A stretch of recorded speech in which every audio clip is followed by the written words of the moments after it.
देखो अभी जो हमारा लास्ट लेक्चर था उसमें हमने बात करी थी motion of centre of mass की, और उससे रिलेटेड हमने कुछ न्यूमेरिकल वहां पे क्या किए थे, सॉल्व किए थे, है कि नहीं। अच्छा, एक क्वेश्चन और लिख लो वहां पे, फिर आगे हम नेक्स्ट टॉपिक पढ़ते हैं। तो देखो एक और जो क्वेश्चन है उसमें क्या बोल रहा है कि यहां पे एक वेज है, और ये क्वेश्चन मॉड्यूल में दिया रहता है, बहुत कॉमन क्वेश्चन है। तो यहां पे एक वेज है, वेज का मास कैपिटल एम है, एंगल दिया है थीटा। अच्छा, जो भी वेज है, वेज को हमने ग्राउंड पे लाके प्लेस किया है,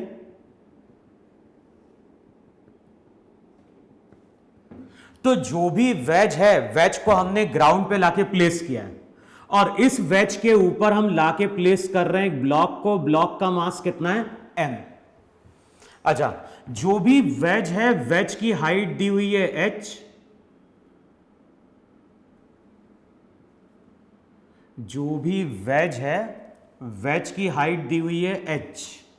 अच्छा, जितने भी सरफेस हैं सभी सरफेस वहां पे फ्रिक्शनलेस है, जितने भी सरफेस हैं सभी सरफेस वहां पे फ्रिक्शनलेस है, और ब्लॉक और वेज इनिशियली मेरे रेस्ट में है। अब इस पोजीशन पे लाके हम ब्लॉक को क्या कर रहे हैं, रिलीज कर रहे हैं। अब देखो हमें मालूम है वहां पे कि अगर हम वेज और ब्लॉक को मान ले यहां पे सिस्टम, अगर हम वेज और ब्लॉक को यहां पे क्या मान ले, सिस्टम, तो इस सिस्टम की प्रॉपर्टी क्या है, इस सिस्टम की प्रॉपर्टी है net external force along X axis 0 है। भाई जो भी एक्सटर्नल फोर्स है वो ग्राउंड अप्लाई कर सकता है, लेकिन ग्राउंड अगर फ्रिक्शनलेस है इसका मतलब है कि हॉरिजॉन्टल डायरेक्शन में कोई फोर्स नहीं है, लेकिन वाई एक्सिस के अलोंग फोर्स है, क्योंकि वाई एक्सिस के अलोंग फोर्स होगा तभी ये ब्लॉक क्या होगा, नीचे जा रहा होगा वहां पे। तो इस सिस्टम की प्रॉपर्टी है एक्सटर्नल फोर्स अलोंग एक्स 0। जिस डायरेक्शन में एक्सटर्नल फोर्स 0 होगा उस डायरेक्शन में सेंटर ऑफ मास का एक्सेलरेशन 0 होगा। सेंटर ऑफ मास का एक्सेलरेशन 0 है, इसका मतलब है कि इनिशियली अगर सेंटर ऑफ मास रेस्ट में है तो बाद में भी सेंटर ऑफ मास क्या होगा, रेस्ट में रहेगा। तो इस सिस्टम का जो सेंटर ऑफ मास है, मान लो सेंटर ऑफ मास यहां कहीं है। अब जैसे ही हम ब्लॉक को छोड़ेंगे, जैसे ही हम ब्लॉक को यहां पे छोड़ेंगे, वेज कहां जा रहा होगा, वेज जा रहा होगा पीछे। तो जैसे ही ब्लॉक स्लाइड करके यहां पे आएगा, कुछ टाइम बाद वेज तुम्हारा यहां कहीं पहुंच गया होगा। अब जो भी वेज है, वेज का डिस्प्लेसमेंट हो गया x1, लेकिन ब्लॉक जो रहेगा, ब्लॉक अब किसको हिट करने वाला है, ब्लॉक हिट करने वाला है ग्राउंड को। तो कई बार क्वेश्चन में पूछता है कि जब ये ब्लॉक ग्राउंड को हिट कर रहा है तो उस टाइम पे वेज का डिस्प्लेसमेंट कितना हुआ है। जिस टाइम पे ये ब्लॉक ग्राउंड को हिट करेगा, जिस टाइम पे ये ब्लॉक ग्राउंड को हिट करेगा, उस टाइम पे वेज का डिस्प्लेसमेंट क्या होगा। तो देखो अगर हमें उस टाइम पे वेज का डिस्प्लेसमेंट फाइंड आउट करना है तो कैसे फाइंड आउट करेंगे। तो हमें मालूम है centre of mass x axis के अलोंग कैसा रहेगा, रेस्ट में रहेगा। कुछ टाइम बाद अगर डायग्राम ड्रॉ करोगे तो सेंटर ऑफ मास का एक्स कोऑर्डिनेट चेंज नहीं होगा, लेकिन Y coordinate centre of mass का वहां पे क्या होगा, चेंज हो जाएगा। तो सेंटर ऑफ मास एक्स के अलोंग तो मूव नहीं करेगा, लेकिन सेंटर ऑफ मास वाई के अलोंग वहां पे क्या होगा, जरूर मूव कर जाएगा। अच्छा, अब बताओ ये वेज अगर x1 से पीछे जाएगा तो उतने ही टाइम में ब्लॉक का क्या होगा। तो देखो ब्लॉक यहां पे था, कुछ टाइम बाद ब्लॉक इस लाइन पे आ गया, तो ब्लॉक का डिस्प्लेसमेंट वहां पे क्या हुआ, x2 हुआ। अब प्रॉपर्टी क्या थी सेंटर ऑफ मास की, एक्स एक्सिस के अलोंग। एक्स एक्सिस के अलोंग अगर रिजल्ट देखोगे तो वहां पे फॉर्मूला था m1 delta r1 plus m2 delta r2 equals to 0। देखो है कि नहीं वहां पे m1 delta r1 plus m2 delta r2 equals 0। तो अगले स्टेप में क्या होगा, अगले स्टेप में वेज जा रहा है पीछे, तो वहां लिखो माइनस mx1। वेज जा रहा है पीछे minus M x one, block आगे गया तो ये हो जाएगा M x two equal to 0, ये हो गई इक्वेशन 1। देखो है कि नहीं वहां पे, तो minus M x one plus m x two equal to क्या हो गया 0 वहां पे। अच्छा, अब सेकेंड प्रॉपर्टी क्या यूज करेंगे, x1 x2 अननोन है, तो हमें मालूम है कि अगर कोई ऑब्जर्वर है और वो ऑब्जर्वर कहां बैठा हुआ है, वेज पे। बताओ अगर हमारे पास कोई ऑब्जर्वर है और ये ऑब्जर्वर वेज पे बैठा है, तो वेज पे बैठ के अगर देखोगे तो ब्लॉक यहां पे है, कुछ टाइम बाद ब्लॉक यहां कहीं पहुंच रहा है। इसका मतलब है कि जो ऑब्जर्वर वेज पे बैठा होगा उसके लिए ब्लॉक हॉरिजॉन्टली कितना चला होगा, डी चला होगा वहां पे। तो डी जो है, डी वहां पे रिलेटिव डिस्प्लेसमेंट है, तो हमें ये मालूम है relative displacement along X axis D है। अब डी को एच से रिलेट कर दो, रिलेशन वहां पे था tan theta equals to h by d, तो डी का मतलब हो जाएगा वहां पे एच कॉट थीटा। बताओ एच कॉट थीटा वहां पे ब्लॉक का हॉरिजॉन्टल डिस्प्लेसमेंट होगा, किसके रेस्पेक्ट में, विथ रेस्पेक्ट टू वेज। तो विथ रेस्पेक्ट टू वेज अगर देखोगे तो ब्लॉक का हॉरिजॉन्टल डिस्प्लेसमेंट वहां पे एच कॉट थीटा होगा वहां पे। अच्छा, अब इक्वेशन क्या लिखनी है, अब इक्वेशन वहां पे लिखनी है कि दोनों का डायरेक्शन ऑपोजिट है, और रिलेटिव की प्रॉपर्टी क्या होती है, x1 plus x2, D relative होता है, और डायग्राम को देख के पता चल रहा है कि x1 प्लस x2 डी के बराबर है। देखो एक बार डायग्राम में अगर देखोगे तो ये x1 है, ये x2 है, और x1 प्लस x2 किसके बराबर है, ये d के बराबर है। और d का मतलब क्या हो गया, d का मतलब हो गया वहां पे h cot थीटा, तो ये हो जाएगी इक्वेशन 2। हमें कैलकुलेट क्या करना है, हमें कैलकुलेट करना है x1, तो x2 की जगह पुट कर दो वहां पे h cot theta minus x1, x2 की वैल्यू पुट करो, तो रिजल्ट वहां पे क्या होगा, रिजल्ट होगा m x1 equals to m, x2 का मतलब h cot theta minus x1, तो x1 क्या निकल के आएगा, x1 आएगा m h cot theta upon capital M plus small m। तो जो रिजल्ट आएगा, रिजल्ट हो जाएगा m h cot theta upon capital m plus small m. यही हमारा यहां पे क्या होगा, वेज का डिस्प्लेसमेंट होगा, कितने टाइम में, उतने टाइम में जितने टाइम में ये ब्लॉक क्या होगा, ग्राउंड को हिट कर रहा होगा वहां पे। अच्छा, ये जो क्वेश्चन है, ये क्वेश्चन अभी हमने सॉल्व किया है किससे, by using property of centre of मास। इसी क्वेश्चन को अगर हम लॉज ऑफ मोशन से सॉल्व करने की कोशिश करें तो कैसे सॉल्व करेंगे, पहले हम क्या करेंगे, वेज पे बैठेंगे, इसका एक्सेलरेशन मानेंगे a1, इसका एक्सेलरेशन मान लेंगे a2। a1 रिलेटिव है, a2 with respect to ground है। फिर वहां पे हम ब्लॉक का फ्री बॉडी डायग्राम ड्रॉ करेंगे, वेज का फ्री बॉडी डायग्राम ड्रॉ करेंगे, न्यूटन्स के लॉज ऑफ मोशन यूज करेंगे और कैलकुलेट करेंगे वहां पे a1 और a2। एक बार हमें a1 a2 मिल गया तो a1 रिलेटिव है, अब इसके लिए ब्लॉक यहां पे था, कुछ टाइम बाद ब्लॉक यहां पे है, तो रिलेटिव कितना चला, L चला। फिर इक्वेशन यूज करोगे L equals to ut plus half a1 t square, तो यहां से टाइम मिलेगा। अब इतने टाइम में ये ब्लॉक यहां नीचे पहुंचेगा, उतने टाइम में वेज कितना पीछे गया, तो फिर वेज के लिए इक्वेशन यूज करना x1 equals to ut plus half a2 t square. लेकिन अगर हम लॉज ऑफ मोशन को यूज करेंगे आंसर जरूर आएगा, लेकिन ये मेथड जो रहेगा वो यहां पे क्या होगा, लेंथी हो जाएगा। तो अगर हमें सेंटर ऑफ मास की प्रॉपर्टी मालूम है तो हम न्यूमेरिकल को इजीली वहां पे क्या कर सकते हैं, सॉल्व कर सकते हैं, है कि नहीं। अब नेक्स्ट हेडिंग डालो वहां पे, लीनियर मोमेंटम।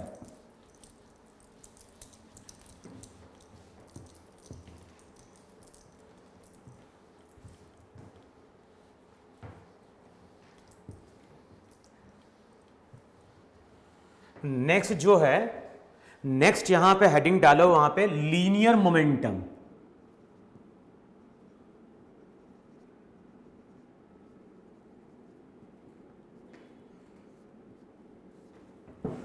अब देखो, जो भी लीनियर मोमेंटम है इसको हमेशा हम डिनोट करते हैं P से। हम लोग किसकी बात करने जा रहे हैं, हम लोग बात करने जा रहे हैं वहां पे लीनियर मोमेंटम की। और जब हम लीनियर मोमेंटम की बात करते हैं तो इसको हम डिनोट करते हैं P से, और मोमेंटम हमारी क्या है, वेक्टर क्वांटिटी है। अच्छा, लीनियर मोमेंटम की हम बात कब करेंगे? अगर हमारे पास कोई पार्टिकल है जिसका मास m है और ये v वेलोसिटी से मूव कर रहा है स्ट्रेट लाइन के अलोंग। अगर हमारे पास एक पार्टिकल है जिसका मास m है और इसकी वेलोसिटी वहां पे क्या है? v है। अगर हमारे पास कोई पार्टिकल है जिसका मास m है और उसकी वेलोसिटी क्या है? v है, तो इस पार्टिकल का जो मोमेंटम होता है उसको हम लिखते हैं वहां पे m इंटू v। v वहां पे वेलोसिटी है, m पार्टिकल का मास है, तो इस पार्टिकल के पास जो भी लीनियर मोमेंटम होगा उसका फॉर्मूला होता है mass into velocity. Momentum vector quantity है, तो ध्यान रखना मोमेंटम का डायरेक्शन किस पे डिपेंड करता है? मोमेंटम का डायरेक्शन डिपेंड करता है वेलोसिटी वेक्टर पे। जिस डायरेक्शन में वेलोसिटी वेक्टर होगा, जिस डायरेक्शन में वेलोसिटी वेक्टर होगा उसी डायरेक्शन में पार्टिकल का वहां पे क्या होगा? लीनियर मोमेंटम होगा। क्लियर? जिस डायरेक्शन में पार्टिकल की वेलोसिटी होगी, जिस डायरेक्शन में पार्टिकल की वेलोसिटी होगी वही डायरेक्शन वहां पे क्या होगा? पार्टिकल का लीनियर मोमेंटम का होगा। अच्छा, अब लीनियर मोमेंटम की डेफिनेशन भी लिख लो वहां पे। तो लीनियर मोमेंट या मोमेंटम की डेफिनेशन क्या है? तो मोमेंटम की डेफिनेशन लिखो वहां पे, it is the quantity of motion, it is the quantity of motion possessed by a body, it is the quantity of motion possessed by a body। किसी बॉडी के पास, किसी भी बॉडी या पार्टिकल के पास कितना मोशन है उसी को वहां पे हम क्या बोलते हैं? मोमेंटम बोलते हैं। अच्छा, यूनिट क्या होगी? अगर एसआई सिस्टम की बात कर रहे हैं या एमकेएस सिस्टम की बात कर रहे हैं तो यूनिट हो जाएगी केजी मीटर पर सेकंड। देखो है कि नहीं वहां पे? और सीजीएस की बात करोगे तो वहां पे होगा ग्राम सेंटीमीटर पर सेकंड। तो ये हो जाएगा वहां पे पार्टिकल का लीनियर मोमेंटम। देखो यही पार्टिकल का लीनियर मोमेंटम है कि नहीं है वहां पे? अच्छा, अब ये तो हो गया लीनियर मोमेंटम का फॉर्मूला, और यहां पे हम केवल एक पार्टिकल की बात कर रहे थे। अब मैं अगर तुमसे बोलता हूं कि हमारे पास एक सिस्टम है, ये एक्स एक्सिस है, ये वाई एक्सिस है, और हमारे पास एक सिस्टम है जो नंबर ऑफ पार्टिकल से मिलकर बना है। तो अब हम बात कर रहे हैं एक सिस्टम की। तो ये एक सिस्टम है और ये जो सिस्टम है, ये सिस्टम नंबर ऑफ पार्टिकल से मिलकर बना है। ये जो सिस्टम है, ये सिस्टम यहां पे नंबर ऑफ पार्टिकल से मिलकर बना है। अच्छा, अब इस सिस्टम का यहां कहीं क्या होगा? सेंटर ऑफ मास भी रहा होगा। इस सिस्टम का यहां कहीं वहां पे सेंटर ऑफ मास भी रहा होगा। तो वहां पे याद होगा जो फॉर्मूला हमने लिखा था सेंटर ऑफ मास की वेलोसिटी का, वो था फॉर्मूला वहां पे m1v1 प्लस m2v2 टिल क्या होगा? mn/vn अपॉन, अब ये क्या हो जाएगा? ये हो जाएगा m1 प्लस m2 टिल वहां पे क्या हो गया? mn हो गया वहां पर। अच्छा, m1 plus m2 plus m3 till mn, ये हो जाएगा total mass of the system. तो इसको इधर लेके जाओ तो इक्वेशन हो जाएगी वहां पे m इंटू VCM। अब ध्यान, m क्या है? m है वहां पे पूरे सिस्टम का मास। VCM वहां पे क्या है? VCM है वहां पे सेंटर ऑफ मास की वेलोसिटी। अब चेक करो m1v1 क्या है? m1v1 जो रहेगा वो फर्स्ट पार्टिकल का लीनियर मोमेंटम रहेगा। m2v2 क्या हो जाएगा? m2v2 सेकेंड पार्टिकल का लीनियर मोमेंटम होगा। अगर हम mn/vn की बात करें तो वो nth पार्टिकल का लीनियर मोमेंटम हो जाएगा। यहां पे मैंने क्या किया है? यहां पे m को मैंने मान लिया है मास ऑफ अ सिस्टम जिसकी वैल्यू है m1 plus m2 till mn। तो ये जो m है, ये m रिप्रेजेंट कर रहा है मास ऑफ अ सिस्टम। अब बताओ, अगर हमारे किसी सिस्टम में n नंबर ऑफ पार्टिकल्स हैं और हर पार्टिकल का मोमेंटम मालूम है, उनको अगर वेक्टर फॉर्म में ऐड कर दें तो ये क्या देगा? ये देगा मोमेंटम किसका? पूरे सिस्टम का। सिस्टम जो है वो n नंबर ऑफ पार्टिकल से मिलकर बना है, और अगर हम हर पार्टिकल के मोमेंटम को ऐड कर रहे हैं तो हमें क्या मिल रहा है? हमें मिल रहा है सिस्टम का टोटल मोमेंटम। अच्छा, सिस्टम का जो टोटल मोमेंटम है उसका फॉर्मूला क्या निकल के आ रहा है? उसका फॉर्मूला निकल के आ रहा है m into centre of mass की वेलोसिटी। जो भी सिस्टम का टोटल मोमेंटम है उसका फॉर्मूला क्या निकल के आ रहा है? उसका फॉर्मूला निकल के आ रहा है mass into velocity of centre of मास। देखो है कि नहीं यहां पे? अब हम लोग क्या करेंगे, अब हम लोग इसको टर्म को रीअरेंज करो तो फॉर्मूला क्या निकल के आता है?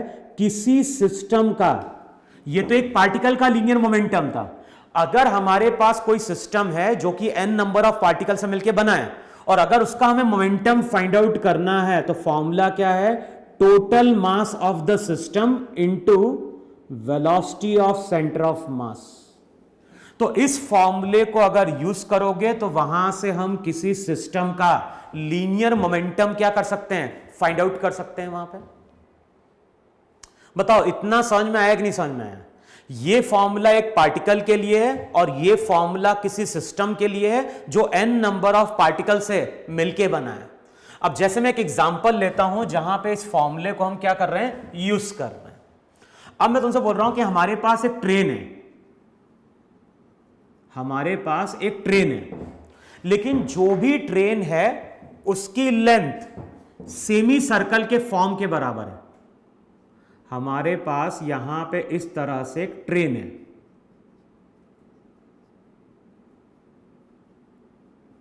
लेकिन जो भी ट्रेन है उसकी लेंथ, हमारे पास एक ट्रेन है जिसकी लेंथ वहां पे सेमी सर्कल के बराबर है।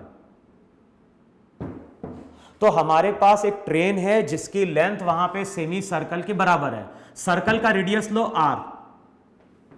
अब क्वेश्चन में क्या बोल रहा है? क्वेश्चन में बोल रहा है कि जो भी ट्रेन है वो कांस्टेंट स्पीड ओमेगा से वहां पे क्या कर रही है? रोटेट कर रही है। तो हमारे पास एक ट्रेन है जो सर्कुलर पाथ पे क्या कर रही है? रोटेट कर रही है with constant speed omega. Radius कितना है? r। पूरी ट्रेन का मास m है, तो m वहां पे हो गया mass of the whole train. अब बताना है कि इस ट्रेन का इस ट्रेन का मोमेंटम क्या है? क्वेश्चन में बताना है इस ट्रेन का मोमेंटम। अब हमें क्या मालूम है? हमें मालूम है कि ये सिस्टम है ये एक पार्टिकल से मिलकर नहीं बना है। अगर एक पार्टिकल होता तब तो मोमेंटम का फॉर्मूला mv लेते हैं, लेकिन यहां पे तो ऐसे नंबर ऑफ पार्टिकल्स हैं।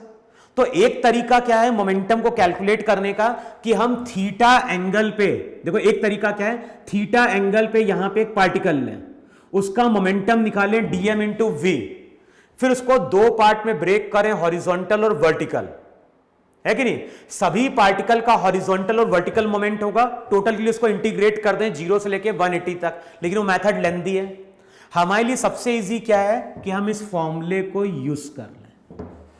ये फॉर्मूला क्या देता है? ये फॉर्मूला देता है सिस्टम का लीनियर मोमेंटम। क्या होगा? सिस्टम का mass into centre of mass की वेलोसिटी। हमें मालूम है कि इसका जो सेंटर ऑफ मास होगा वो यहां कहीं होगा, और पढ़ा था वहां पे r की वैल्यू थी 2r अपॉन पाई, याद है? एक सेमी सर्कुलर वायर की अगर बात करें, अगर हम एक सेमी सर्कुलर वायर की बात करते हैं तो उसका सेंटर ऑफ मास कहां पे होता है? उसका centre of mass 2r upon pi पे होता है। अच्छा, अब जिस तरह से ये ट्रेन सर्कुलर पाथ पे मूव करेगी उसी तरह से इसका सेंटर ऑफ मास भी सर्कुलर पाथ पे मूव करेगा। अगर ट्रेन ने एक रिवोल्यूशन कंप्लीट किया तो सेंटर ऑफ मास भी एक रिवोल्यूशन क्या करेगा? कंप्लीट करेगा। तो सेंटर ऑफ मास की एंगुलर वेलोसिटी भी ओमेगा हो गई। अच्छा, VCM क्या है? VCM तो लीनियर वेलोसिटी है, और हमें रिलेशन मालूम है कि अगर लीनियर वेलोसिटी VCM है तो VCM किसके बराबर? r ओमेगा के बराबर। r का मतलब हो गया 2r by pi into omega. अब सेंटर ऑफ मास की वेलोसिटी मालूम है तो लिखो वहां पे 2r ओमेगा अपॉन पाई। तो रिजल्ट क्या निकल के आ गया? रिजल्ट आ गया 2mr ओमेगा अपॉन पाई। ये हमारी सेंटर ऑफ मास की क्या होगी? वेलोसिटी होगी। ये हमारा सेंटर ऑफ ये हमारे सिस्टम का क्या होगा? लीनियर मोमेंटम होगा।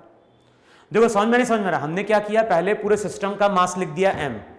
अब हमें कैलकुलेट क्या करना है? सेंटर ऑफ मास की वेलोसिटी। देख के पता चल रहा है कि जब ये ट्रेन एक रिवोल्यूशन कंप्लीट करेगी तो सेंटर ऑफ मास भी एक रिवोल्यूशन कंप्लीट करेगा।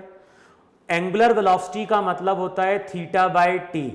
दोनों ने रिवोल्यूशन सेम टर्न किया सेम टाइम में, तो दोनों के लिए ओमेगा क्या हो गया, सेम हो गया।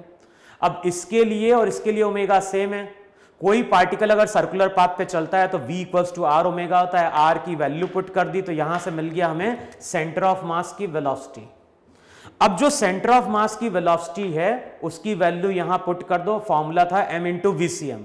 तो वीसीएम की जगह पुट करोगे तो जो फॉर्मूला निकल के आ रहा है, जो रिजल्ट निकल के आ रहा है सिस्टम के लीनियर मोमेंटम का, वो निकल के आ रहा है 2mr ओमेगा अपॉन पाई। एक तो ये तरीका बोला है और दूसरा तरीका तुम इंटीग्रेशन से करके देखना है।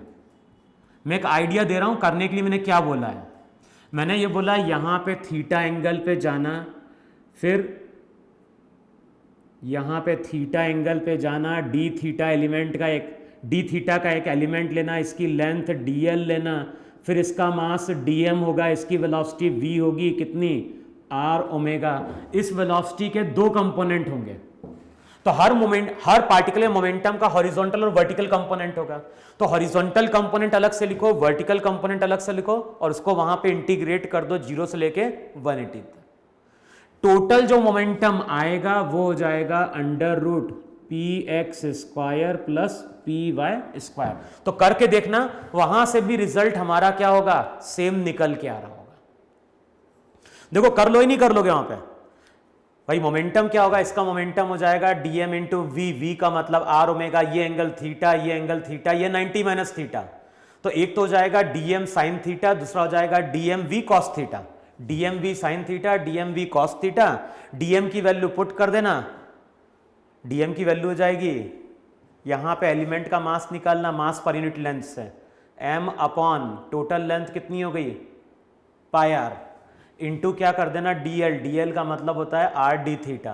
तो चेक करना, ये एक स्मॉल एलिमेंट का मास होगा। अब उसका हॉरिजॉन्टल कंपोनेंट लो, वर्टिकल कंपोनेंट लो, इसको इंटीग्रेट करो। तो इंटीग्रेट करो, शायद एक कंपोनेंट 0 आ जाएगा, दूसरा ही कंपोनेंट रहेगा और वहां से ये वैल्यू बन के आ रही होगी। तो ये कैलकुलेशन तुम्हें क्या है, करके देखना है वहां पे। अच्छा, नेक्स्ट आगे आओ। वहां पे जो भी सिस्टम है उसका लीनियर मोमेंटम क्या निकल के आ रहा है, mass of system into centre of mass की वेलोसिटी। अब मैं बोल रहा हूं इस इक्वेशन को डिफरेंशिएट करो। किसके रेस्पेक्ट में डिफरेंशिएट करो, तो मैं बोल रहा हूं इस इक्वेशन को तुम डिफरेंशिएट करो विथ रेस्पेक्ट टू टाइम। बताओ, अगर मैं इस इक्वेशन को टाइम के साथ डिफरेंशिएट करूंगा तो लेफ्ट हैंड साइड वाली टर्म क्या हो जाएगी, लेफ्ट हैंड साइड वाली टर्म हो जाएगी dp बाई dt। p क्या है, सिस्टम का। राइट हैंड साइड की टर्म क्या हो जाएगी, m हो जाएगा मास, और ये हो जाएगा dvcm बाई dt। और हमने पढ़ा था dv बाई dt का मतलब होता है सेंटर ऑफ मास का एक्सेलरेशन। अच्छा, इससे पहले हम लोग ये पढ़ चुके हैं, किसी भी सिस्टम के ऊपर लगने वाला जो एक्सटर्नल फोर्स होता है इसको हम लिखते हैं mass into centre of mass का एक्सेलरेशन। देखो लास्ट क्लास में ये चीज प्रूफ करी थी कि नहीं प्रूफ करी थी, कि किसी भी सिस्टम पे लगने वाला जो एक्सटर्नल फोर्स होता है उसका फॉर्मूला होता है mass into centre of mass का एक्सेलरेशन। अब इन दोनों इक्वेशन को वहां पे कंबाइन कर दो तो रिजल्ट क्या निकल के आ रहा है, रिजल्ट निकल के आ रहा है किसी भी सिस्टम पे जो एक्सटर्नल फोर्स रहेगा वो किसके बराबर होगा, वो होगा बराबर dp बाय dt के, और p वहां पे सिस्टम का है वहां पे। इसका मतलब है किसी भी सिस्टम पे लगने वाला जो टोटल एक्सटर्नल फोर्स होता है वो किसके बराबर होता है, rate of change of linear momentum of the system. इतना क्लियर हुआ कि नहीं क्लियर हुआ? जो भी फोर्स है वो फोर्स किसके बराबर है, dp बाय dt के बराबर है। अच्छा ध्यान है ना, इसको हम न्यूटन का सेकंड लॉ भी बोलते हैं। न्यूटन का सेकंड लॉ बेसिकली किससे डील करता है, नेट एक्सटर्नल फोर्स से। तो जो भी नेट एक्सटर्नल फोर्स है, कई बार बुक में ऐसा दिया रहता है कि जो भी नेट एक्सटर्नल फोर्स है उसको वो लिख देता है dp by dt, rate of change of linear momentum. तो ऐसा भी लिखते हैं, कुछ बुक में ऐसा भी लिखते हैं, लेकिन करेक्ट नोटेशन यही है कि हम किसकी बात कर रहे हैं, टोटल एक्सटर्नल फोर्स की। तो वहां पे हमेशा हम समेशन लगाएंगे। अच्छा, जो भी एक्सटर्नल फोर्स है वो किसके बराबर आ गया, rate of change of linear momentum के बराबर आ गया। अब मान लो हमारे पास कोई सिस्टम है और उस सिस्टम पे लगने वाला एक्सटर्नल फोर्स 0 हो जाए, तो बताओ क्या होगा। मैं बोल रहा हूं हमारे पास कोई सिस्टम है, हमारे पास कोई सिस्टम है और सिस्टम पे लगने वाला एक्सटर्नल फोर्स क्या हो जाए, 0 हो जाए, तो क्या होगा। तो हमें मालूम है अगर सिस्टम पे लगने वाला एक्सटर्नल फोर्स 0 होगा तो उस केस में dp बाय dt 0 होगा। और बताओ किसी चीज का डिफरेंशिएशन 0 तभी आता है जब वो टर्म कांस्टेंट रहती है, और ये p किसका है, सिस्टम का है, और इसी को हम डिफाइन करते हैं law of conservation of linear momentum. ये जो लॉ है इसको हम डिफाइन क्या कर रहे हैं, इसको हम डिफाइन कर रहे हैं law of conservation of linear momentum. और ये लॉ बहुत इंपॉर्टेंट है। इस लॉ को हम ग्रेविटेशन में भी यूज करते हैं, इस लॉ को हम इलेक्ट्रोस्टैट में भी क्या करते हैं, यूज करते हैं। जब मॉडर्न फिजिक्स पढ़ते हैं तो कई बार इस रिजल्ट को भी वहां पे यूज करते हैं कि हाइड्रोजन एटम है, रेस्ट में है, वहां से एक फोटोन बाहर निकला, तब भी हम ये लॉ क्या करते हैं, अप्लाई करते हैं। तो नेक्स्ट हेडिंग डालो वहां पे law of conservation of linear momentum. Next वहां पे हम डिफाइन कर रहे हैं law of conservation of linear momentum. अच्छा, अब ये लॉ क्या डिफाइन कर रहा है, ये लॉ डिफाइन कर रहा है कि अगर एक्सटर्नल फोर्स क्या है, 0 है, अगर एक्सटर्नल फोर्स 0 है तो सिस्टम का लीनियर मोमेंटम कांस्टेंट या फिर कंजर्व रहेगा।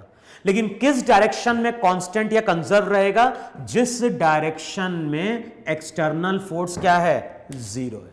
तो इसका स्टेटमेंट लिखो, किसका, law of conservation of linear momentum का। तो स्टेटमेंट लिखो वहां पे, if the net external force, if the net external force acting on a system is 0, if the net external force acting on a system is 0, if the net external force acting on a system is 0, then the linear momentum of the system, then the linear momentum of the system will remain conserved in that direction. If the external force acting on a system is 0, then the linear momentum of the system will remain conserved in that direction. जिस direction में external force 0 होगा उस direction में system का linear momentum हमेशा constant रहेगा। Constant का मतलब है कि इनिशियली अगर 0 है तो बाद में भी 0 रहेगा, पहले से अगर कुछ मोमेंटम है तो बाद में भी वही मोमेंटम रहेगा। अब कुछ एग्जाम्पल लो जहां पे हम बात करते हैं किसकी, law of conservation of linear momentum की।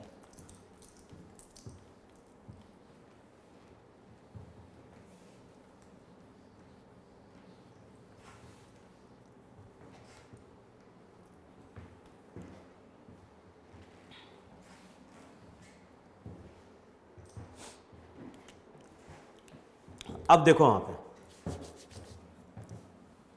जो सबसे पहला एग्जाम्पल ले रहे हैं हम लीनियर मोमेंटम का, वो यहां पे क्या ले रहे हैं कि मान लो यहां पे गन है,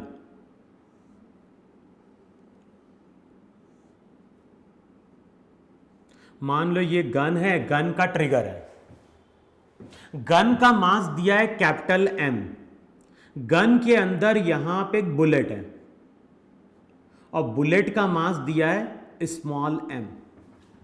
तो गन का मास कैपिटल M है, गन के अंदर एक बुलेट है, बुलेट का मास वहां पे क्या है, बुलेट का मास वहां पे स्मॉल m है। अच्छा, अब अगले स्टेप में हम क्या कर रहे हैं, गन और बुलेट दोनों को मान रहे हैं वहां पे सिस्टम, गन और बुलेट दोनों को हम मान रहे हैं सिस्टम। ये तुम्हारी x एक्सिस, ये तुम्हारी y एक्सिस। अच्छा, अगर हम इस सिस्टम की बात करें, अगर हम इस सिस्टम की बात करें तो सिस्टम अभी रेस्ट में है, ना तो गन अभी मूव कर रही है ना ही अभी बुलेट मूव कर रही है, तो हम बोलेंगे इनिशियल मोमेंटम हमारा 0 है, इनिशियल मोमेंटम हमारा वहां पे क्या है, 0 है।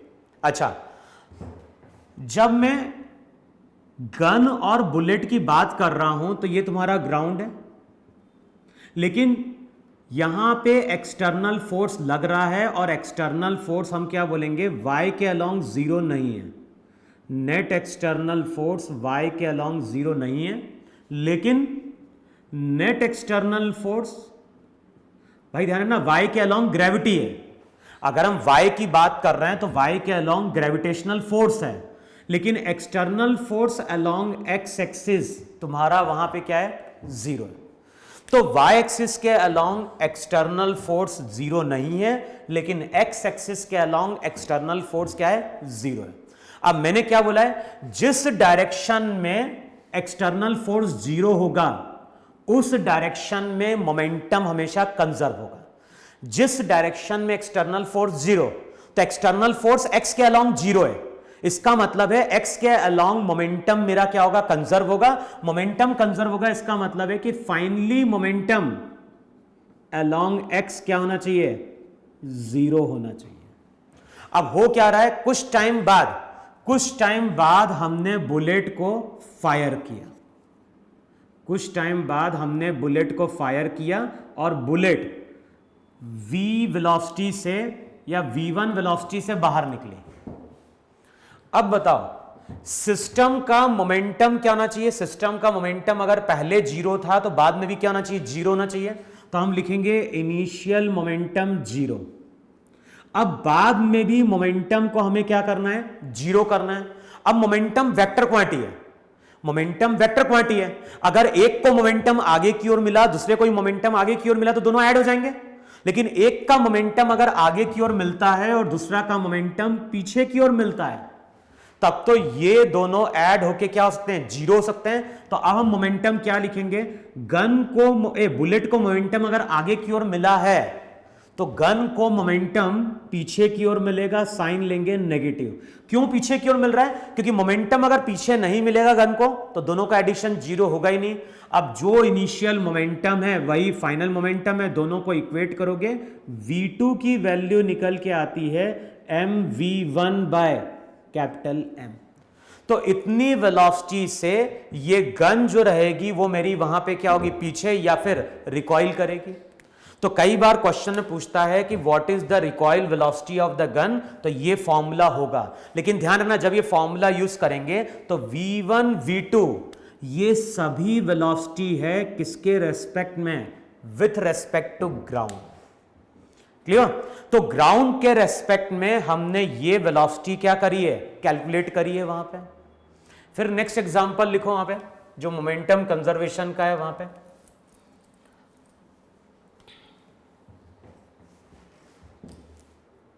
अब देखो नेक्स्ट एग्जांपल में हम क्या बोल रहे हैं कि हमारे पास ये ग्राउंड है और क्वेश्चन में क्या बोल रहा है, ग्राउंड जो है, ग्राउंड बोल दो या फिर आइस बोल दो, ये आइस है। आइस का मतलब हो गया कि सरफेस हमारा फ्रिक्शनलेस है। हमारे यहां पे हम बोल रहे हैं आइस है, आइस का मतलब है सरफेस फ्रिक्शनलेस है। यहां पे एक टेबल है, यहां पे एक टेबल है,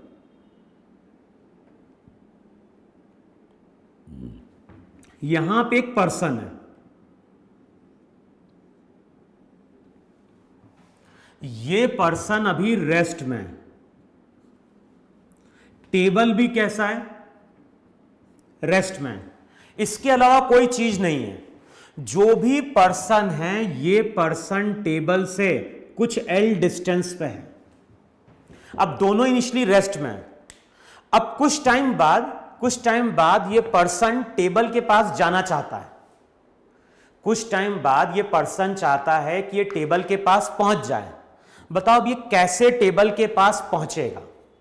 तो हमें मालूम है कि जब भी हम ग्राउंड पे चलते हैं, कभी ऑब्जर्व करना, ये अगर हमारी टांग है और ये लेग है, तो जब हम ग्राउंड पे चलने की कोशिश करते हैं तो ऑब्जर्व करना, हमारा जो पैर रहता है वो ग्राउंड को पीछे की ओर धक्का देता है। और जब हमारा पैर ग्राउंड को पीछे की ओर धक्का देता है तो ग्राउंड उस पैर के ऊपर अप्लाई करता है फ्रिक्शन। और फ्रिक्शन ही वो फोर्स होता है जो हमें हॉरिजॉन्टली चलने में क्या करता है, हेल्प करता है। लेकिन यहां पे सरफेस फ्रिक्शनलेस है, इसका मतलब है फ्रिक्शन तो यहां पे जीरो है। अब बताओ फ्रिक्शन अगर जीरो है तो ये पर्सन आगे चल पाएगा क्या? क्योंकि हम चल तभी पाते हैं जब फ्रिक्शन होता है, क्योंकि फ्रिक्शन हमारे मूवमेंट को सपोर्ट करता है। तो इस केस में फ्रिक्शन तो एब्सेंट है अब पर्सन जब भी चलने की कोशिश करेगा, ये पर्सन की लेग है, अब जब भी पर्सन चलने की कोशिश करेगा तो यहां पे केवल नॉर्मल होगा और यहां पे उसका वेट होगा।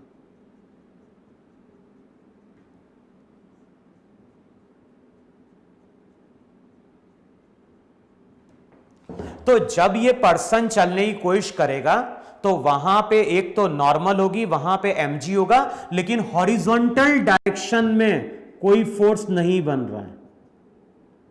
हॉरिजॉन्टल डायरेक्शन में कोई फोर्स नहीं बन रहा है, और हॉरिजॉन्टल डायरेक्शन में अगर कोई फोर्स नहीं है तो ये पर्सन चल ही नहीं पाएगा। तो पर्सन चल तभी पाएगा जब इसके ऊपर हॉरिजॉन्टल डायरेक्शन में कोई फोर्स होगा। इसका मतलब है कि ये पर्सन चल के तो यहां पहुंच नहीं सकता है। अब अगर ये पर्सन टेबल के पास पहुंचना चाहता है तो अब देखो कैसे पहुंच पाएगा। तो अगर इस पर्सन को law of conservation of linear momentum का नॉलेज होगा तो ये पहुंच पाएगा। अब कैसे? मान लो पर्सन को तुम सिस्टम, जो पर्सन है उसको मान लो सिस्टम। इस सिस्टम की प्रॉपर्टी क्या है? इस सिस्टम की प्रॉपर्टी है net external force along X axis 0। अच्छा, मोमेंटम कंजर्व है। मोमेंटम कंजर्व है, इसका मतलब है कि इनिशियली मोमेंटम अगर 0 है तो बाद में भी मोमेंटम एक्स के अलोंग 0 होना चाहिए। इसका मतलब है कि ये पर्सन अगर कुछ भी चीज को लेफ्ट की ओर थ्रो करेगा, अगर ये पर्सन कुछ भी चीज को लेफ्ट की ओर थ्रो करेगा तो बताओ इसको मोमेंटम कहां मिल जाएगा? मोमेंटम पहले 0 है, बाद में भी 0 होना चाहिए। तो पर्सन ने अगर किसी चीज को लेफ्ट की ओर थ्रो किया तो इसको मोमेंटम राइट की ओर मिलेगा, और मोमेंटम का मतलब इसको वेलोसिटी मिल जाएगी, और जैसे इसको थोड़ी सी वेलोसिटी मिलेगी ये ट्रेवल करता हुआ कहां पहुंच जाएगा? टेबल के पास पहुंच जाएगा। अब मान लो पर्सन के पास ना तो जूते हैं, ना तो पर्सन ने शूज पहना है, ना ही पर्सन ने बेल्ट पहना है, ना ही पर्सन ने कोई कपड़े पहने हैं। तो अब बताओ ये पर्सन कैसे इस टेबल के पास पहुंचेगा? समझ में रहा है? पर्सन ने कुछ भी नहीं पहना है, ना चेन है, ना पर्स है, ना क्या कहते हैं कपड़े हैं, ना ही वहां पे क्या है शूज है। तो अब ये पर्सन किस चीज को थ्रो करे जिससे कि ये यहां पहुंच जाए? तो कई बार ऐसा होता है कि ये जो पर्सन है, ये पर्सन यहां पे स्पिट कर दे, ये पर्सन इस डायरेक्शन में कुछ थूक दे। तो जैसे ही पर्सन यहां पे कुछ चीजें थूकेगा तो इसको वेलोसिटी v1 मिली। अब मोमेंटम कंजर्वेशन से क्या होगा? इसको वेलोसिटी v2 राइट की ओर मिल जाएगी, और जैसे इसको कुछ वेलोसिटी मिलेगी तो ये ट्रेवल करता हुआ कहां पहुंच जाएगा? टेबल के पास। ध्यान रखना, हम लोग एयर रेजिस्टेंस को नेग्लेक्ट करते हुए चल रहे हैं कि प्रैक्टिकली अगर देखोगे तो बहुत स्मॉल वेलोसिटी मिलेगी, लेकिन थ्योरेटिकली हम बोल सकते हैं कि पर्सन ने अगर थूक दिया तो ये पर्सन मूव करके कहां पहुंच जाएगा? टेबल के पास पहुंच जाएगा। या फिर ऐसा भी हो सकता है कि मान लो पर्सन ने कपड़े पहने हैं, शूज पहने हैं, और क्या पहना है? बेल्ट है, पर्स है, कुछ भी है। अब वो शूज उठाता है और शूज उठा के कहां फेंक देता है? राइट की ओर फेंकता है। जैसे ही इसको लेफ्ट की ओर मोमेंटम मिलेगा तो खुद को राइट की ओर मोमेंटम मिल जाएगा, और जैसे ही राइट की ओर मोमेंटम मिलेगा तो ये पर्सन टेबल तक वहां पे क्या होगा? इजिली पहुंच जाएगा। वहां पे देखो है कि यहां पे फिर जो नेक्स्ट एग्जांपल आता है law of conservation of linear momentum का, वो कुछ इस तरह से आ रहा है कि मान लो यहां पे एक बिल्डिंग है और ये बिल्डिंग का टॉप है। यहां पे एक बिल्डिंग है, बिल्डिंग का एक टॉप है यहां पे, और यहां पे एक पर्सन है। पर्सन का मास कैपिटल M है, और पर्सन ने अपने हाथ में बैग होल्ड करके रखा है। तो पर्सन का मास कैपिटल M है, पर्सन ने अपने हाथ में बैग होल्ड करके रखा है। अच्छा, ये तुम्हारा ग्राउंड है, लेकिन यहां पे एक स्विमिंग पूल है। तो यहां पे तुम्हारा स्विमिंग पूल है।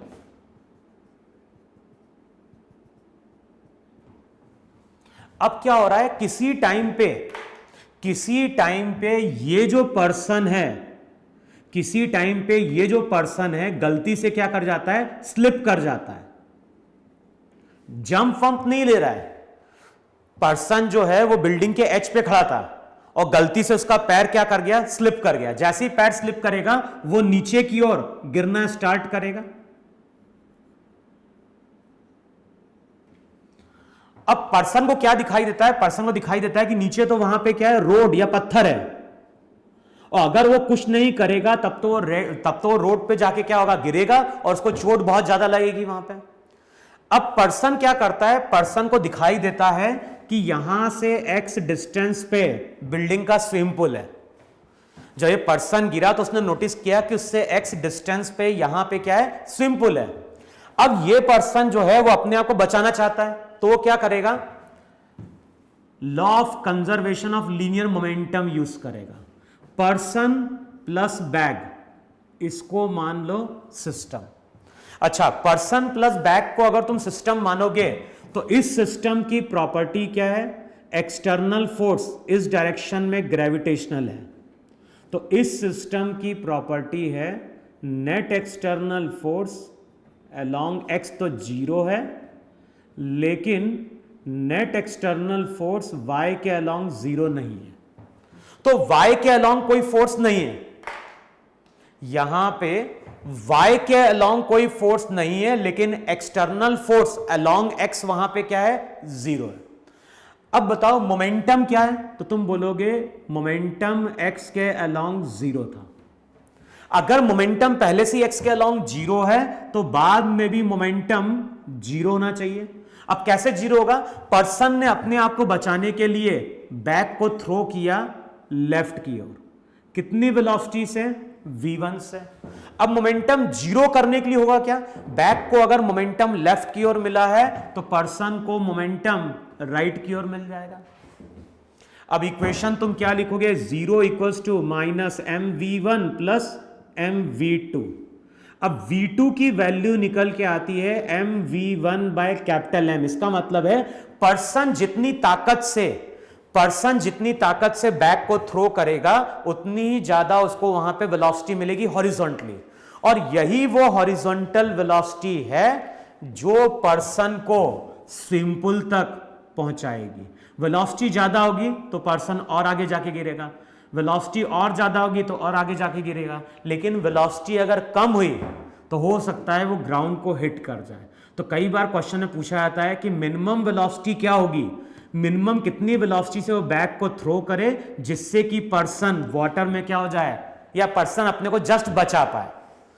क्वेश्चन में क्या बोल रहा है, कितनी वेलोसिटी से ये बैग को थ्रो करे जिससे कि पर्सन अपने आप को जस्ट बचा पाए।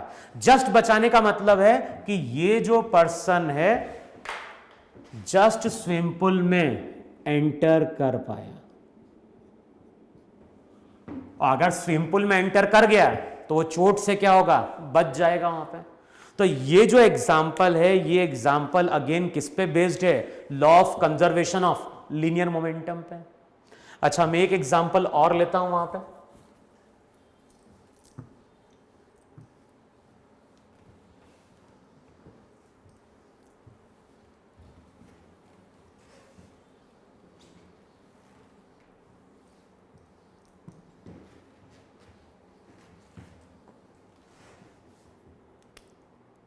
अच्छा, नेक्स्ट में एग्जांपल क्या ले रहा हूं कि यहां पे ग्राउंड है।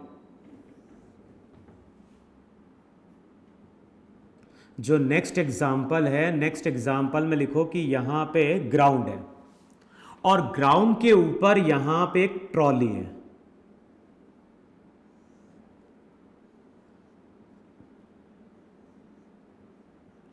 ट्रॉली का मास m है, ग्राउंड है, ग्राउंड पे एक ट्रॉली है, ट्रॉली का मास कैपिटल M है। ट्रॉली के साइड में यहां पे एक पर्सन खड़ा हुआ है, पर्सन का मास m है। तो ट्रॉली का मास कैपिटल M, पर्सन का मास स्मॉल m, चाहो तो लिख लो पर्सन का मास 40 kg, ट्रॉली का मास, या ऐसा कर दो पर्सन का मास 60 kg, ट्रॉली का मास 40 kg। लेकिन इनिशियली पर्सन और ट्रॉली दोनों ही रेस्ट में, इनिशियली पर्सन भी रेस्ट में है और ट्रॉली मेरी कैसी है, रेस्ट में। अच्छा, अब अगले स्टेप में पर्सन और ट्रॉली, अगले स्टेप में पर्सन और ट्रॉली इनको मिला के डिफाइन कर दो सिस्टम। अच्छा बताओ, पर्सन और ट्रॉली को अगर मैंने सिस्टम डिफाइन किया और ये सरफेस फ्रिक्शनलेस है, ये हो गई एक्स एक्सिस, ये हो गई वाई एक्सिस, तो अब तुम क्या बोल पाओगे? अगर ये तुम्हारी एक्स एक्सिस है, ये तुम्हारी वाई एक्सिस है, और ट्रॉली जो है, ट्रॉली हमारी किस पे है? ट्रॉली हमारी फ्रिक्शनलेस सरफेस पे है। तो अब तुम ट्रॉली और पर्सन के बारे में क्या बोलोगे? ट्रॉली और पर्सन दोनों के ऊपर एक्सटर्नल फोर्स ग्राउंड अप्लाई कर सकता है कि नहीं? लेकिन ग्राउंड अगर फ्रिक्शनलेस है तो हम बोल सकते हैं कि इस सिस्टम पे नेट एक्सटर्नल फोर्स एक्स के अलोंग 0 है। इस सिस्टम की प्रॉपर्टी क्या है? इस सिस्टम की प्रॉपर्टी है net external force along X axis क्या है? 0 है। अच्छा, मोमेंटम क्या है? तो हम बोलेंगे इनिशियल मोमेंटम एक्स के अलोंग 0 है। इनिशियली मोमेंटम एक्स के अलोंग वहां पे क्या है? 0 है। और इनिशियली मोमेंटम अगर 0 है तो मोमेंटम कंजर्वेशन से क्या बोलोगे? हमेशा मोमेंटम 0 होना चाहिए। अब कुछ टाइम बाद ये पर्सन जंप करता है, कुछ टाइम बाद ये पर्सन जंप कर रहा है, कितनी वेलोसिटी से? u वेलोसिटी से। u की वैल्यू दी है 10, लेकिन क्वेश्चन में क्या बोल रहा है? कुछ टाइम बाद ये पर्सन जंप कर रहा है 10 मीटर पर सेकेंड से, लेकिन ये वेलोसिटी दी हुई है विथ रेस्पेक्ट टू ट्रॉली। तो ऐसा कई बार क्वेश्चन में दिया होता है कि जो भी पर्सन है, पर्सन 10 मीटर से जंप कर रहा है विथ रेस्पेक्ट टू ट्रॉली। अच्छा, अब बताओ, जैसे ही हम जंप करके बाहर आएंगे तो हम ट्रॉली के ऊपर पीछे की ओर फोर्स अप्लाई करेंगे, तो उसी टाइम पे ट्रॉली को मोमेंटम मिल जाएगा और मोमेंटम के कारण वेलोसिटी मिल जाएगी। तो ये जो u वेलोसिटी है, ये u velocity with respect to trolley है। और अगर हम ये वेलोसिटी की बात कर रहे हैं तो ये velocity with respect to ground है। अच्छा, जो भी लॉ है, लॉ हम किसके रेस्पेक्ट में अप्लाई कर रहे हैं? ग्राउंड के रेस्पेक्ट में। ग्राउंड वाले ऑब्जर्वर को या फिर इनर्शियल फ्रेम का जो ऑब्जर्वर है उसको दिखाई दे रहा है कि एक्सटर्नल फोर्स क्या है? 0 है। तो जब भी हम मोमेंटम लिखेंगे तो ध्यान रखना, मोमेंटम में वेलोसिटी सभी ग्राउंड के फ्रेम में ली जाएगी। तो ये वेलोसिटी ग्राउंड के फ्रेम में है, लेकिन ये वेलोसिटी ट्रॉली के फ्रेम में। तो अब हम क्या करेंगे? फाइनली जब मोमेंटम लिखोगे एक्स के अलोंग, तो ट्रॉली का मोमेंटम तो नेगेटिव -m इंटू वी। अब ध्यान है, ट्रॉली को मोमेंटम लेफ्ट की ओर मिला है, तो पर्सन को मोमेंटम राइट की ओर मिलेगा, साइन पॉजिटिव लेंगे। अच्छा, वेलोसिटी क्या लेंगे? तो फॉर्मूला यूज करना, velocity of man with respect to ground, ये होगी मैन की velocity with respect to trolley plus trolley की velocity with respect to ground. अब बताओ, मैन ट्रॉली के रेस्पेक्ट में, मैन ट्रॉली के रेस्पेक्ट में कहां जा रहा है? आगे की ओर जा रहा है। ट्रॉली ग्राउंड के रेस्पेक्ट में, ट्रॉली ग्राउंड के रेस्पेक्ट में पीछे जा रही है। हमें नेट वेलोसिटी कहां चाहिए? हमें नेट वेलोसिटी आगे की ओर चाहिए। नेट वेलोसिटी आगे की ओर चाहिए तो इसका मतलब है 10v से बड़ा होगा, तो मैन की velocity with respect to ground 10 - v लिखी जाएगी। v - 10 नहीं लिखोगे, v - 10 लिखोगे तब तो पीछे की ओर हो जाएगा। हमें वेलोसिटी आगे की ओर चाहिए, तो वेलोसिटी होगी 10 - v।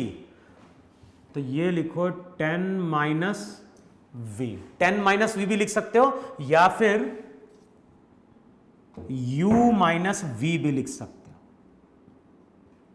अब अगले स्टेप में इनिशियल मोमेंटम और फाइनल मोमेंटम को इक्वेट करो तो रिजल्ट हो जाएगा -mv plus m into u - v। अब यहां से टर्म को अगर सेपरेट आउट करोगे तो जो भी वेलोसिटी है, जो भी वेलोसिटी है वो हो जाएगी m into u upon m plus m। देखो है कि नहीं वहां पर? जब इसको सिंप्लीफाई करोगे तो m into u upon m plus m। अब रिजल्ट क्या हो गया? पर्सन का मास 60 kg, velocity 10, m plus m 100। तो अगले स्टेप में 6 मीटर पर सेकेंड ये हमारी वहां पे ट्रॉली की वेलोसिटी होगी, देखो है कि नहीं है, m into u upon m plus m. इसका मतलब है कि जैसे ये पर्सन 10 मीटर पर सेकेंड से जंप करके बाहर आएगा तो ये ट्रॉली पीछे की ओर जाएगी और इसकी वेलोसिटी हो जाएगी 6 मीटर पर सेकेंड। अच्छा ध्यान रखना, जब भी हम मोमेंटम कंजर्व करवाते हैं, जब भी हम मोमेंटम कंजर्व कराते हैं तो साइन तो हम लोग चूज करते हैं, डायरेक्शन हम लोग, सॉरी, जब भी हम मोमेंटम कंजर्व कराते हैं तो डायरेक्शन हम लोग चूज करते हैं। हमने ये माना है कि ट्रॉली पीछे गई है। अब कैसे हम बोलेंगे कि हमारा एजम्पशन सही है? तो ध्यान रखना, अगर वेलोसिटी पॉजिटिव आती है, अगर वेलोसिटी पॉजिटिव आती है, इसका मतलब है हमारा एजम्पशन सही है, यानी ट्रॉली पीछे की ओर जा रही है। लेकिन अगर ये वेलोसिटी नेगेटिव आ जाती तो हमारा एजम्पशन गलत होता और ये ट्रॉली कहां जा रही होती? आगे जा रही होती। बताओ इतना समझ में आया कि नहीं समझ में आया? ये हमें देख के ही पता चल रहा था कि जब ये पर्सन जंप करेगा तो ट्रॉली पीछे की ओर जाएगी, इसलिए हमने एजम्पशन लिया और वो चीज सही आ गई। अब तुम्हें करना क्या है? अब तुम्हें वहां पे law of conservation of linear momentum की थ्योरी पढ़नी है। अभी थ्योरी पढ़नी है और जो एग्जाम्पल मैंने डिस्कस किए हैं उन एग्जाम्पल को देखो।